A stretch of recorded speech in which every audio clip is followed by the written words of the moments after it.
Hello everyone, good afternoon. তোমরা সবাই কেমন আছো? আশা করছি ভালো আছো, আর আমি অনেক অনেক ভালো আছি। আজকে বানাবো মাছের তেল দিয়ে বাঁধাকপির চচ্চড়ি। বাঁধাকপিটা আমি সেদ্ধ বসিয়ে দিয়েছি। এখানে আমি তেল গরম করতে দিয়ে দিয়েছি। দিলে পরে মাছের যে তেলটা মানে পটকাটা রয়েছে এটা ভেজে নেবো। এই হলো মাছের তেল পটকা, পুরো একদম পরিষ্কার করে ধুয়ে রেখেছি, দেখতেই পাচ্ছ। দিয়ে দিলাম হলুদ, তার সঙ্গে নুন।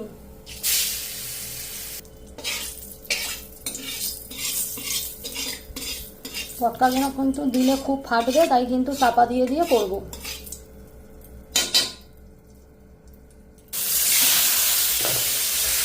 দিতেই ভয় লাগবে। এখানে আমার 500 গ্রাম মতো পটকা আছে, দেখতেই পাচ্ছ। তাহলে আমি এবার চাপা দিয়ে দেবো। পটকাগুলো আমার অলমোস্ট ভাজা হয়ে গেছে। এখানে কপিটাও দেখো সেদ্ধ হয়ে গেছে। এই কড়াতে আমি আর একটু তেল দিয়ে এবার আলুগুলোকে ভেজে নেব। দিয়ে দিয়েছি কেটে রাখা আলু, তার সাথে একটু নুন হলুদ অ্যাড করে ভেজে নিলাম, মানে ভেজে নিতে হবে আর কি।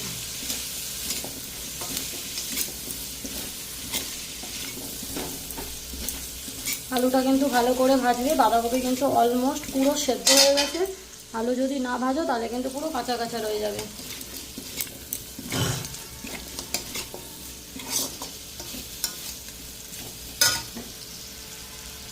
এখানে দেখতেই পাচ্ছ বাঁধাকপির আমি জল ঝরিয়ে নিয়েছি, নিয়ে আমি ভালো করে ঝরিয়ে রেখে দিয়েছি শুকোতে দেওয়ার জন্য। আর এই আমার পটকাটাও ভাজা হয়ে গেছে, আলু আমার ভাজা হয়ে গেছে। এবার দিয়ে দিলাম আরেকটু তেল। এবার ফাইনাল রান্না করব। দিয়ে দিলাম 5 ফোড়ন, একটা তেজপাতা, 2 অর্ধেক করে। রান্না করতে করতে আর কথা বলতে বলতে গলা শুকিয়ে গেছে, তার জন্য খেয়ে নেবো একটা নিম্বুজ।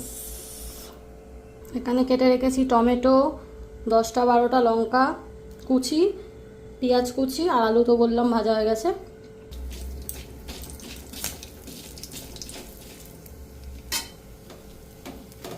দিয়ে দেবো কেটে রাখা পেঁয়াজ, আদা রসুন পেস্ট, 1.5 ঘন্টা মতো টমেটো দিয়েছি, দিয়ে দিলাম কাঁচা লঙ্কা,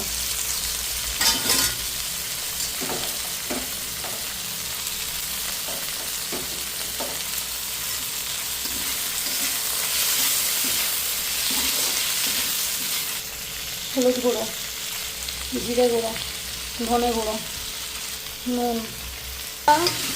আমি একটা বাঁধাকপি প্রায় 1 কিলো 200 মতন সাইজের নিয়েছিলাম, তাই মশলাটা একটু বুঝেই দিতে হবে।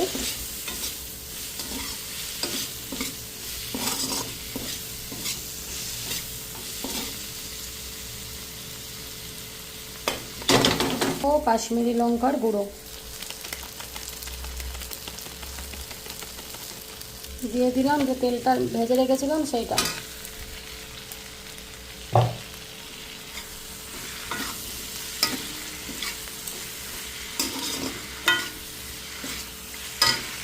দিয়ে দিলাম কেটে রাখা আলুটা, যেটা ভাজা করা ছিল।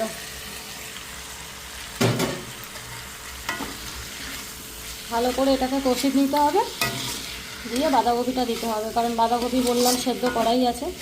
5 থেকে 10 মিনিটের মধ্যে রান্নাটা হয়ে যাবে। সেই জন্য ভাবলাম এটাকে আর একটু কষিয়ে নিই, তাহলে সেদ্ধও হয়ে যাবে।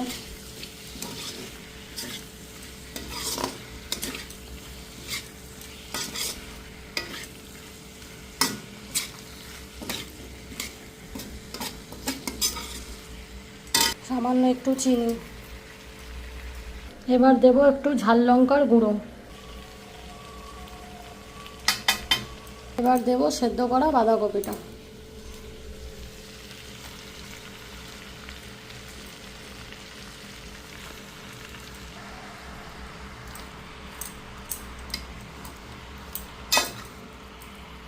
বাঁধাকপির চচ্চড়িটা হলে তারপর বানাবো কুমড়ো আলু বেগুন দিয়ে পালং শাকের চচ্চড়ি।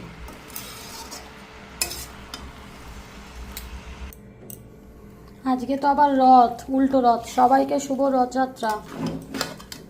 কার কার ওখানে মেলা বসেছে একটা কমেন্ট করে জানিয়ে। আমাদের কিন্তু বিরাটিতে খুব বিশাল একটা বড় মেলা বসেছে, 7 দিন ধরে চললো। আমি জানি না আজকে লাস্ট কিনা। আজকে ভীষণ সুন্দর প্রোগ্রাম হবে, আমি তো দেখতে যাব সন্ধেবেলা। তোমরাও যদি চাও আসতে পারো।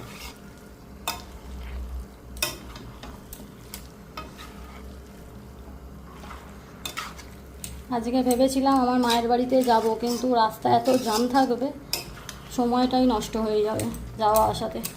তাই ভাবলাম থাক, কালকে ঘুরে আসবো। চলো এটাকে আমি এবার একটু চাপা দিয়ে দেবো।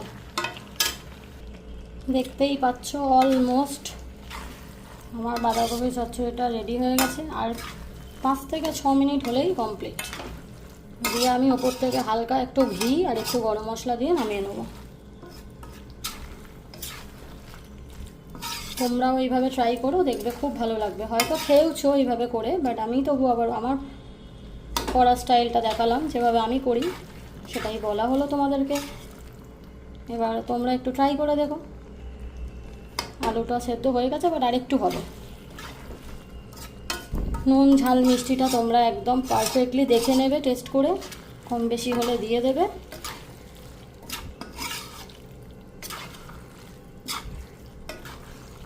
আমি কিন্তু রান্না করতে করতে আমার বাসনও মাজা হয়ে গেল। এবার পালং শাকের জোগাড় করব।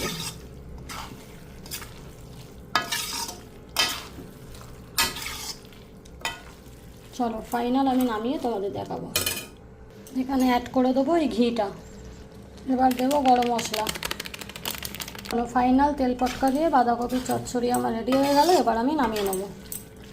Finally ready. চলো কেমন হয়েছে জানিও। তোমরাও একবার এইভাবে ট্রাই করো। ভালো লাগলে একটা লাইক, একটা কমেন্ট, একটা শেয়ার করে দিও। যারা ইউটিউবে দেখবে তাদের চ্যানেলটাকে সাবস্ক্রাইব করার জন্য অনুরোধ রইল।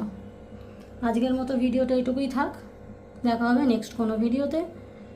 টাটা, সুস্থ থেকো, ভালো থেকো, সবাইকে ভালো রেখো। আবারও বললাম শুভ রথযাত্রা।